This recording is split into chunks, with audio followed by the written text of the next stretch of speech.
சிங்கப்பூரில் பணியாற்றி அதையெல்லாம் விட்டு தமிழ்நாட்டுக்கு வந்தவர் பொது வாழ்க்கையில் அரசியல் பணியை மேற்கொள்ள வேண்டும் என்று நினைத்த நேரத்தில் தமிழ்நாட்டில் திராவிட கட்சிகளுக்கு மாற்றாக தமிழ்நாட்டுக்கு தேவையான கட்சி பாட்டாளி மக்கள் கட்சி தான் என்பதை உணர்ந்து இன்று நம்முடைய சமூக நீதி காவலர் ஐயா பசுவிநாயகர் சின்னையா முன்னிலையில் சகோதரி பிரியா அவர்கள் தங்களை கட்சியிலே முழுமையாக இணைத்துக் கொள்கிறார்கள் என்பதை மகிழ்ச்சியோடு தெரிவித்துக் கொள்கிறேன். பிரியா அவர்களை உங்கள் அனைவரின் சார்பிலும் ஐயா சின்னையா அவர்கள் சார்பிலும் வருக வருக என வரவேற்று இப்பொழுது பேசுமாறு அன்போடு கேட்டுக்கொள்கிறேன்.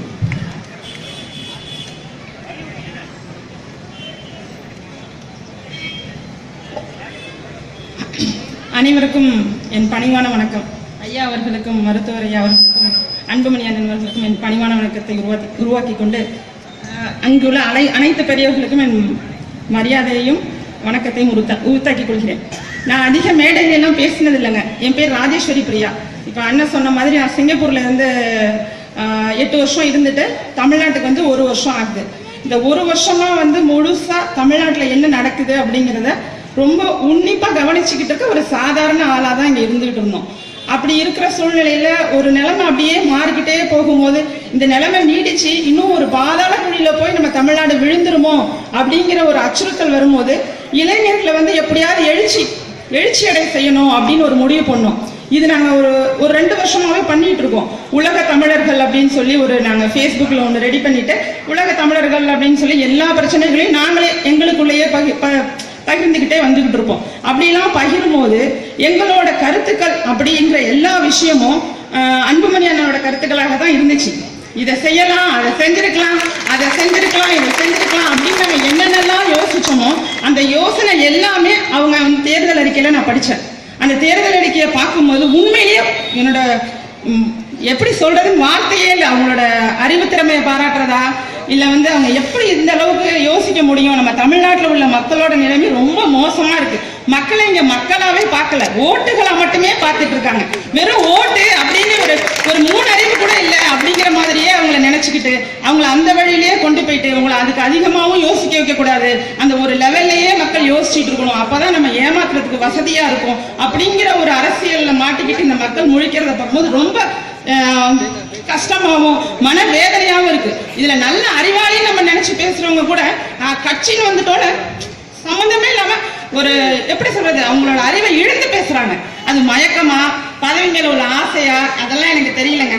ஆனா இப்ப என்ன மாதிரி எனக்கெல்லாம் வந்து இப்ப குடும்பம் நம்ம வந்து அரசியலுக்கு வரணும் அப்படிங்கிறது முழுக்க நல்லது செய்யணும், ஏதாவது ஒண்ணு செஞ்சுட்டு தான் செத்து போகணும் அப்படிங்கிற ஒரு கான்செப்டோட தாங்க நான் இந்த மேடைக்கு வந்திருக்கேன். எனக்கு அதை ஜாதி கட்சின்னு சொன்னாங்க. ஜாதி கட்சியாக இருந்தாலும் எனக்கு வந்து சாதிக்க போடிய கட்சி இந்த கட்சி தான். சாதிக்கும் அப்படிங்கிற கட்சி வந்து என்னோட எண்ணத்துல இந்த கட்சியா மட்டும்தான் தெரிஞ்சது. அதுக்காக தான் நான் இந்த மேடைக்கு வந்திருக்கேன். நான் தஞ்சாவூர்ல இருக்கேன். தஞ்சாவூர்ல இருந்து வந்து முந்தா நாள் வந்து அண்ணனை சந்திச்சோம். இப்ப வந்து சாதி கட்சின்னு சொல்றவங்களுக்காக இந்த ஒரு சின்ன எடுத்துக்காட்டு. 4 மணி நேரம் ஒரு இந்த மாதிரி ஒரு பொசிஷன்ல உள்ளவங்க 4 மணி நேரம் ஒரு சாதாரண பெண் எங்க குடும்பம் என் கணவர் எல்லாரோடையும் உட்கார்ந்து பேசும்போது 4 மணி நேரம் பேசினாருங்க. அதுல எனக்கு உண்மையிலேயே சொல்றேன், இந்த மாதிரி ஒரு மனிதரை பார்க்கவே முடியாது அப்படின்னு நான் நினைச்சேன்.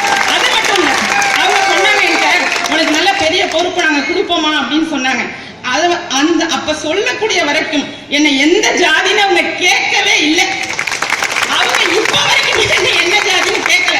இதை வந்து சாதி கட்சின்னு சொல்றவங்களுக்காக சின்ன எடுத்துக்காட்டுக்காக சொல்றேன். அவங்கள பெருமைப்படுத்துறதுக்காக நான் சொல்லவே இல்லை. இதை அவங்க கவனிச்சிருக்க மாட்டாங்க, நான் கவனிச்சேன். ஏன்னா நம்ம வந்து ஒரு செயலை செய்யும் போது முழுமையா கவனிச்சுட்டு அது மூலமா அது நமக்கு பயனளிக்குமா, மக்களுக்கு ரொம்ப பயனளிக்கிற மாதிரி நம்ம செய்யணும். அதுக்கு அவங்களோட ஒற்றுமையா இருந்தாதாங்க செயல்பட முடியும். நம்ம தமிழ்நாட்டு மக்கள் மட்டும்தான் ஒரு மனுஷனுக்கும் ஒரு புத்தி எப்படிதான் உருவானாங்கன்னே தெரியல. நம்ம ஒண்ணு சொன்னோம்னா அவங்க வேற மாதிரி அதை எடுத்துக்குவாங்க. அவங்க வேற மாதிரி சொன்னா அவங்க அதை விட வேற மாதிரி சொல்றாங்க. இந்த மாதிரி வேற ஒரு மொழியால கூட ஒற்றுமை அடைய முடியாத ஒரு இக்கட்டான சூழல் இந்த தமிழ்நாட்டுல இருந்துட்டு இருக்கு. லீகுவானின்னு ஒருத்தர் சிங்கப்பூர்ல வந்து பிரதமரா இருந்தாரு, தெரிஞ்சிருக்கலாம். அவர் ஒருத்தர் 40 வருஷத்துக்குள்ள அந்த நாட்டை அப்படியே தலைகீழாக மாத்தி போட்டார். அதுக்கு காரணம் என்னன்னு கேட்டீங்கன்னா ஒற்றுமை மட்டும்தான்.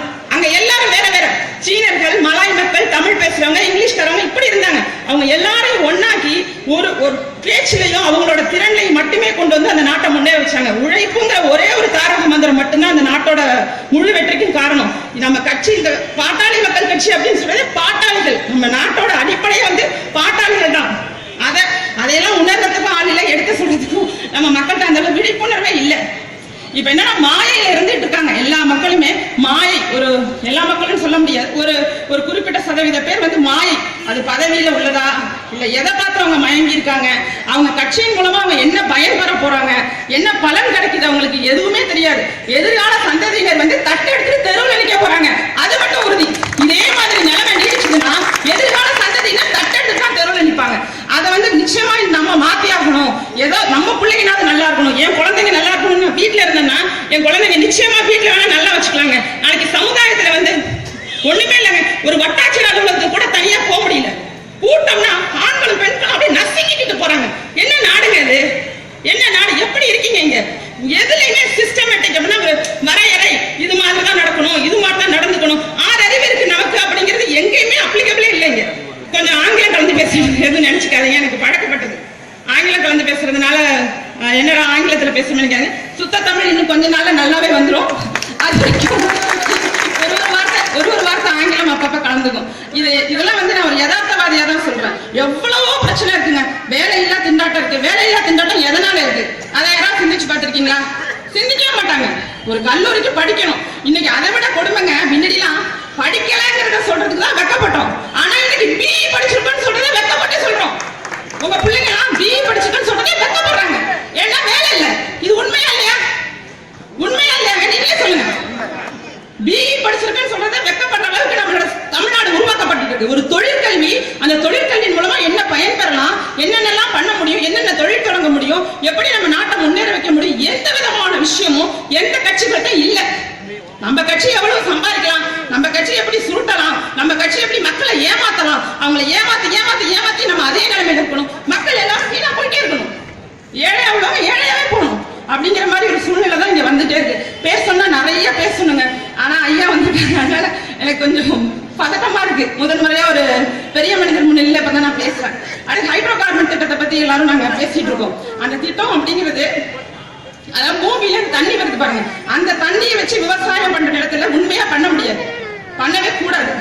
அது வந்து நீங்க நிறைய விஷயம் எல்லாருமே சொல்லியிருப்பாங்க, நானும் சொல்றேன். அதெல்லாம் எதிர்த்து நம்ம ஜல்லிக்கட்டுக்கு போராடின மாதிரி. நான் ஜல்லிக்கட்டுக்கு சென்னையில வந்து கலந்துட்டேன். நான் தஞ்சாவூர்ல இருக்கேன், இருந்தாலும் நான் சென்னையில வந்து ஒரு உணர்வுபூர்வமா கலந்துட்டேன்.